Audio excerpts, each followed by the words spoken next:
The move from Pro Tools 8 to Pro Tools 9 is huge for all users, involving major revisions to not only the software, but the hardware requirements as well. In this video, we'll go over point by point the most relevant new software features in Pro Tools 9 that will specifically impact working on audio for video. First, let's talk about the global software changes that affect everyone using Pro Tools. Pro Tools 9 is now one big installer, no matter what version of Pro Tools hardware you're running. There used to be a discrepancy between LE and HD versions of the software. Not anymore. Pro Tools HD and LE are now merged into a singular software package. No specific hardware is needed.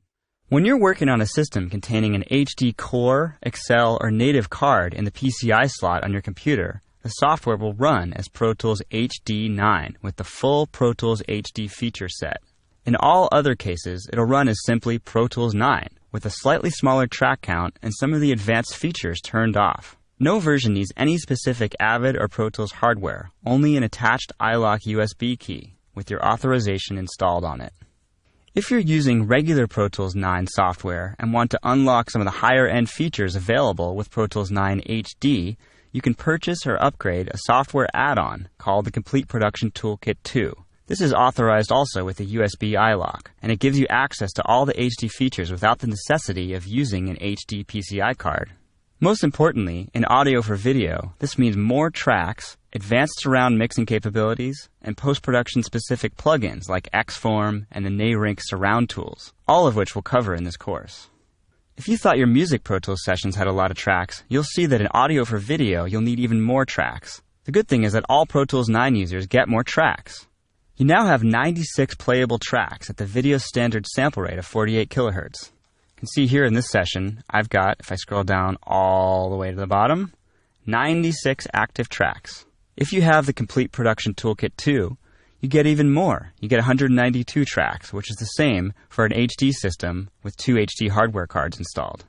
In addition to more tracks, you also get more internal connections. The busing capability is now up to 256 internal buses for all versions. If I go here in the output of one of these tracks, I can see under Bus, I have 2 bus menus.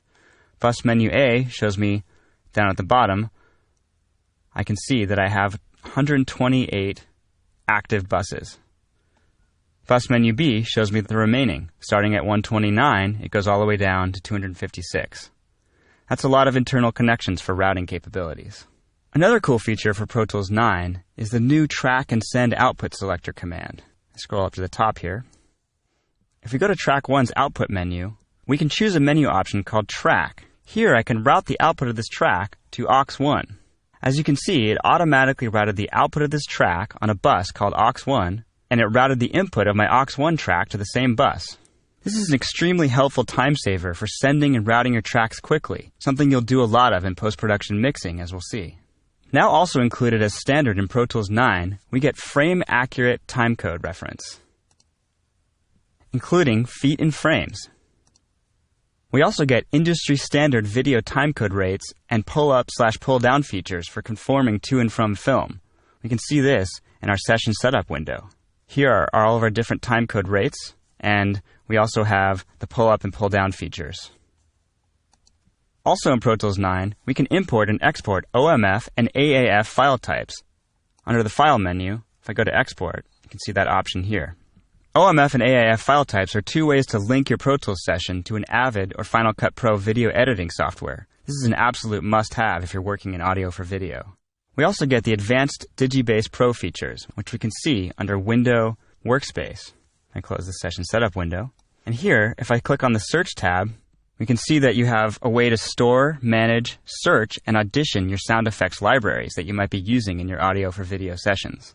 We also get delay compensation. I'm going to hit Command equal to show the mix window. Here, down at the bottom, we can see these numbers. This is a visual representation of Pro Tools' delay compensation engine. Delay compensation automatically time aligns all of your tracks. It takes into account any delay offset your real-time plugins might cause.